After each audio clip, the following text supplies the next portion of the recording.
No shouting, no insults, no raised voices, just two chairs, two microphones, and a silence that would end a royal narrative forever.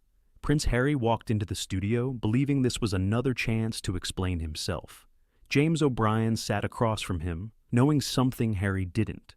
This wasn't an interview, it was a mirror, and once the questions began, there would be no way to look away. The studio was colder than Harry expected. Not physically, though the air conditioning hummed with an almost clinical precision, but emotionally. There were no audience murmurs, no warm applause, no familiar studio laughter to soften the edges. Just two chairs angled slightly inward, a small wooden table between them, and the quiet red glow of recording lights. Prince Harry adjusted his jacket as he sat down.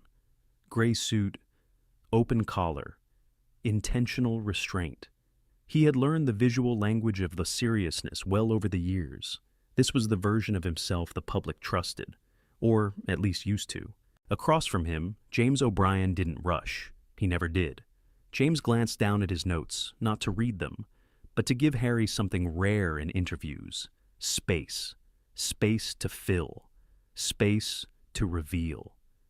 "Thank you for being here," James said calmly, lifting his eyes. "I know this format is quieter than what you're used to." Harry smiled politely. "I actually prefer it," he replied. "It allows for real conversation." James nodded. "Good, then let's have one." The microphones captured everything, the faint breath Harry took before settling back, the soft tap of James's pen against his notebook. James leaned back slightly. "I'd like to start simply," he said. "When you left royal life, did you feel like you were choosing freedom or losing something?" Harry didn't answer immediately. That pause, just half a second too long, was the first crack. "I think," Harry began carefully, "it was about protecting my family, about mental health, about stepping away from something that had become toxic." James listened without interruption. He didn't nod, he didn't challenge, he waited. Harry continued. "There's this assumption that privilege insulates you from pain, that if you're born into something, you're not allowed to suffer." James tilted his head slightly. "Do you believe suffering is measured by contrast?" Harry frowned. "I believe suffering is suffering." "Of course," James replied evenly. "But context still exists, doesn't it?" Harry shifted in his chair, the first physical sign of resistance. James went on, his voice steady. "You've spoken often about being misunderstood, about your story being misrepresented. I'm curious, do you think there's any part of your story that is understood correctly?" Harry exhaled. "Very little of it." James scribbled something down, then looked up again. "That must feel incredibly isolating." Harry seized the opening. "It is. And that's why platforms like this matter. Because the media has framed me in ways that—" James gently raised a finger, not to interrupt, but to guide. "When you say the media," he said, "do you include the platforms you chose?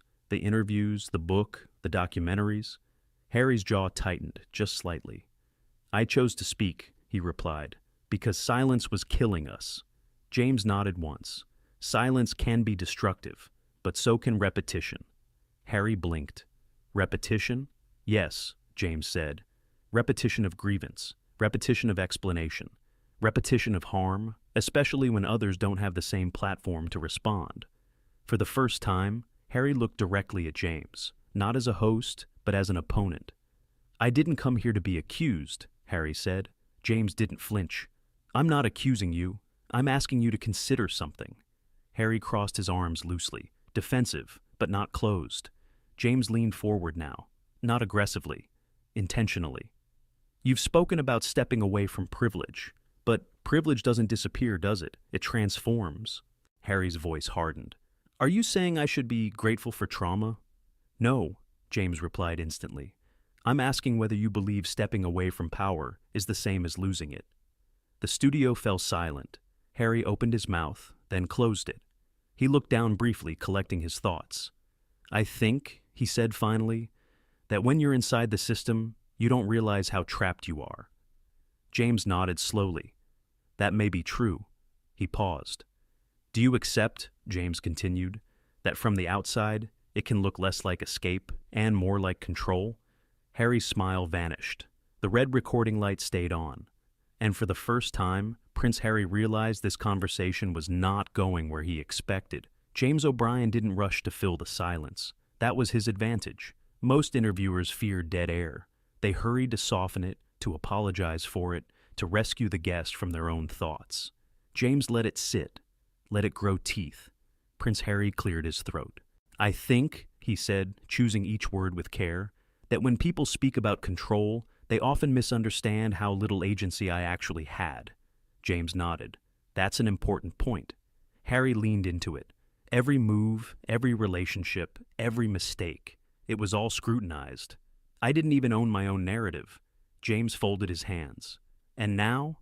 Harry hesitated. "Now I do." James tilted his head. "Do you?" Harry looked up sharply. "Of course. I've told my story." "Yes," James said calmly. "Many times, across many platforms, to many millions." Harry's jaw tightened again. "Because people weren't listening." James didn't argue. He reframed. "Let me ask it this way," he said. "When does explaining yourself become defining yourself?" Harry blinked. "I don't understand." James leaned back slightly, maintaining eye contact. "You've become synonymous with explanation, with clarification, with correction.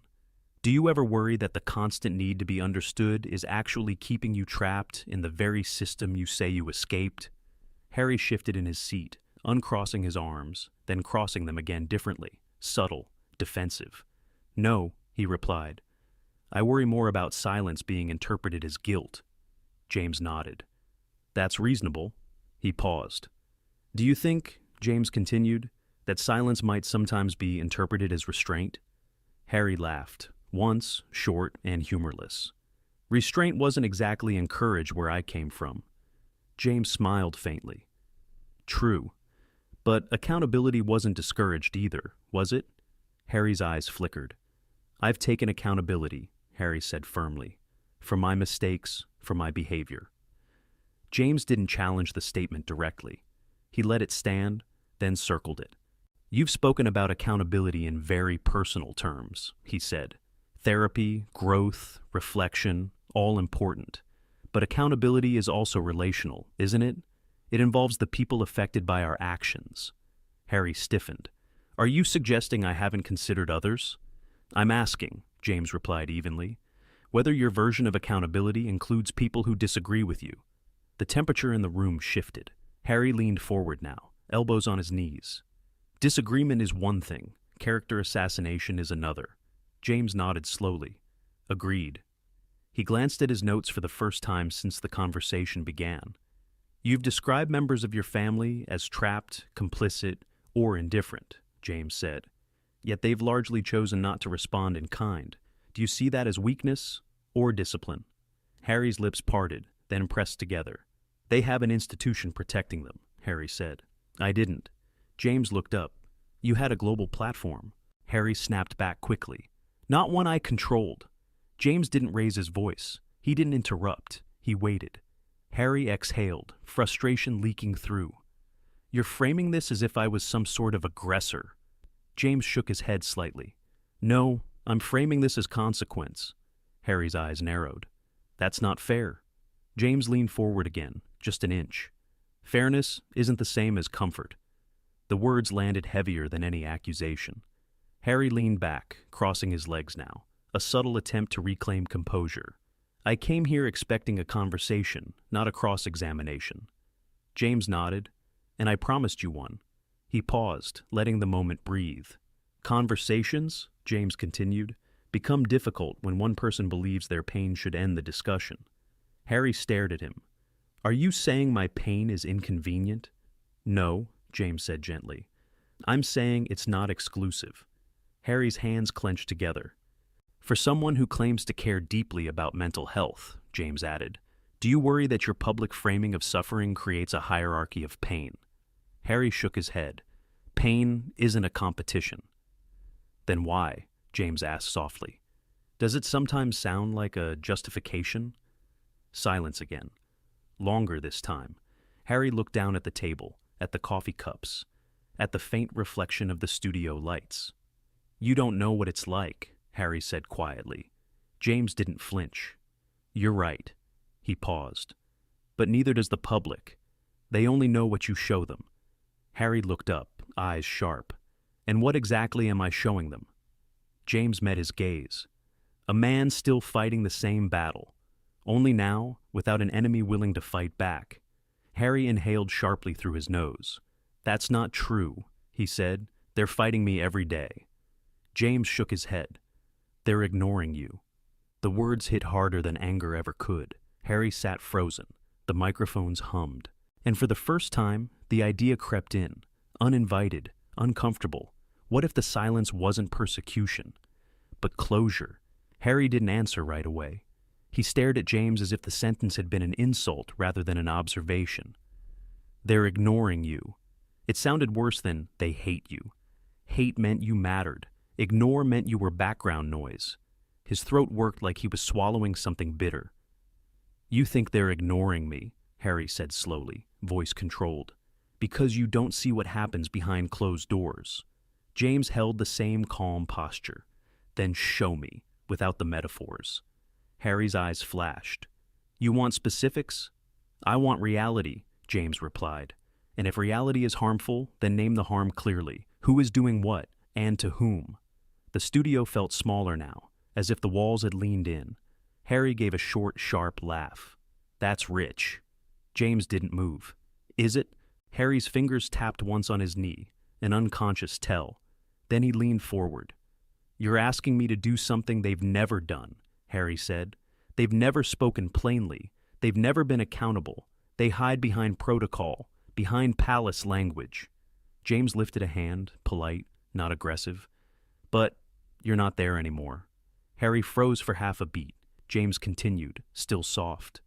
"So why are you still talking like you are?" The question didn't sound dramatic. It sounded clinical. Harry's shoulders rose slightly. His eyes narrowed.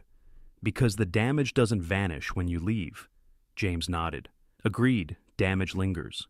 He paused, then delivered the next line like he was reading a label. "Do you think your interviews help it heal, or keep it bleeding?" Harry's face tightened. "I'm not bleeding for entertainment." James's eyebrows lifted.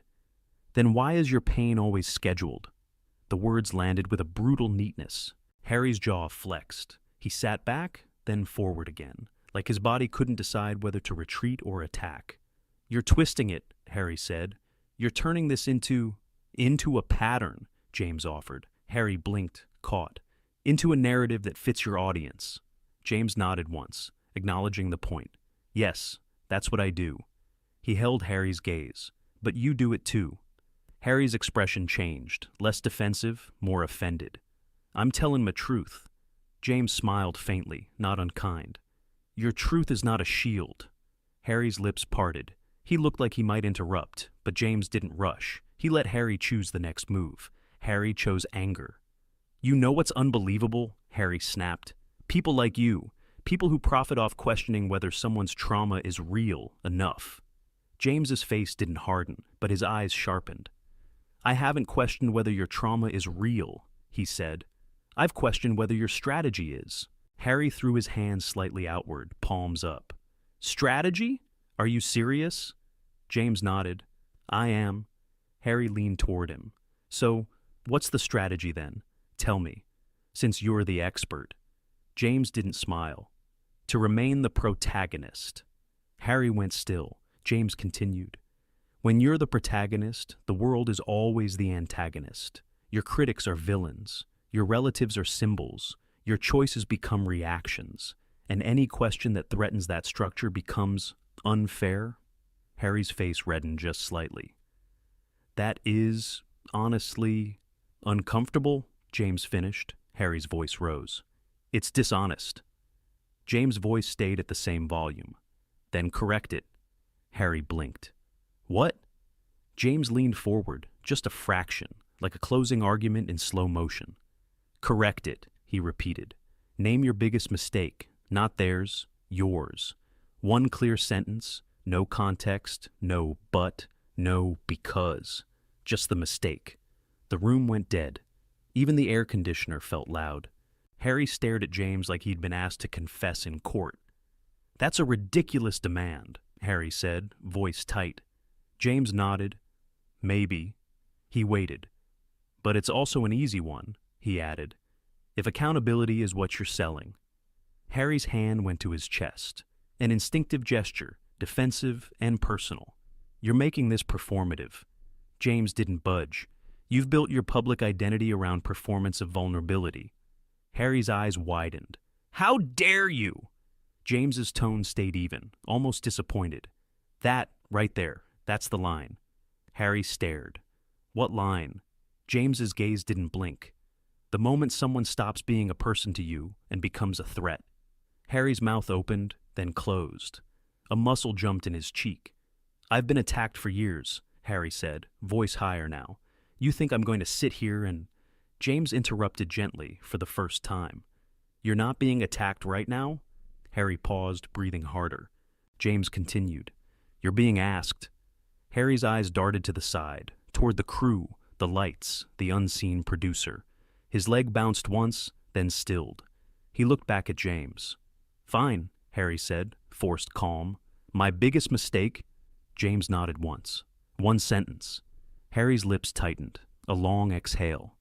"My biggest mistake," Harry said, voice clipped, "was believing that people like you ever wanted the truth."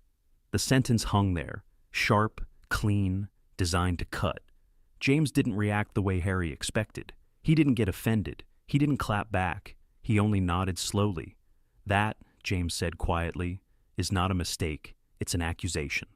Harry leaned forward, voice rising. "Because you are accusing me." James kept his gaze steady. "No." He paused. "I'm describing you." Harry's face changed, something between rage and disbelief. His hands clenched, then relaxed, then clenched again. James' voice stayed calm, but the words sharpened. "You want the world to understand you," he said, "but you punish it every time it tries." Harry's chair creaked as he pushed back an inch. For the first time, it looked like he might stand. And James, still seated, still calm, dropped the final match into the gasoline. "Would you like a break?" he asked. "Or would you like to walk out like you've walked out of every conversation that stops applauding?" Harry's eyes went wide. The mask didn't slip. It cracked. Harry stood up so suddenly that the chair scraped loudly against the studio floor. The sound cut through the room like a snapped wire. For a split second, no one spoke. James didn't flinch.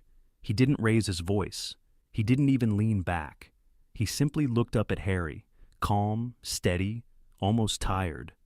"So, that's a no," James said quietly. Harry's breathing was visible now. His chest rose and fell under the tailored suit, the practiced composure finally gone. "You know exactly what you're doing," Harry snapped. "This is a setup." James tilted his head slightly. "Every conversation feels like a setup when you arrive needing control." Harry pointed toward him. "You invited me here under the pretense of honesty." James nodded. "And I gave you honesty." Harry laughed, sharp and humorless. "No, you gave me judgment." James's reply was immediate. "No, I gave you a mirror." The word landed harder than any insult. Harry looked around the studio, at the lights, the microphones, the silent crew, who suddenly seemed very interested in their notes. For the first time, he realized there was no ally in the room. No sympathetic nods, no rescue line. Only silence. "You people always do this," Harry said, voice raised now. "You push and push until—" "Until you leave," James finished calmly. Harry froze. James continued, voice still measured. "You've walked out of palaces, press offices, families, institutions, and now conversations. At some point, it stops being everyone else." Harry's face flushed. "I won't sit here and be psychoanalyzed." James nodded once. "Then don't." He gestured gently toward the door, not dismissive, not triumphant, just factual. "But don't confuse walking away with winning." Harry stared at him, stunned, not by anger now, but by something worse. Irrelevance. "You'll regret this," Harry said, grabbing his jacket from the back of the chair. James didn't respond immediately. Then, softly, "I don't think I will." Harry took 2 steps, then stopped, turned back. "For the record," Harry said tightly, "history will judge all of you." James met his eyes one last time. History judges patterns. That was it. Harry walked off set. No dramatic pause, no final speech, just the sound of footsteps fading into the hallway. The door closed. The studio remained silent for several seconds. James exhaled, glanced briefly at the empty chair, then back to the camera. "For anyone watching," he said calmly, "that wasn't an ambush. That was a boundary." He folded his notes. "And boundaries," he added, "are only offensive to people who rely on none." The red light went off. Within minutes, the clip would be everywhere, not because Harry left, but because, for once, he wasn't chased. If this confrontation made you uncomfortable, good. That means the questions mattered. Drop your thoughts in the comments. Who do you think really won this exchange? And if you want more unfiltered confrontations, tense interviews, and moments they didn't expect to go viral, like the video, subscribe to the channel, because the most revealing moments usually happen right before someone walks out.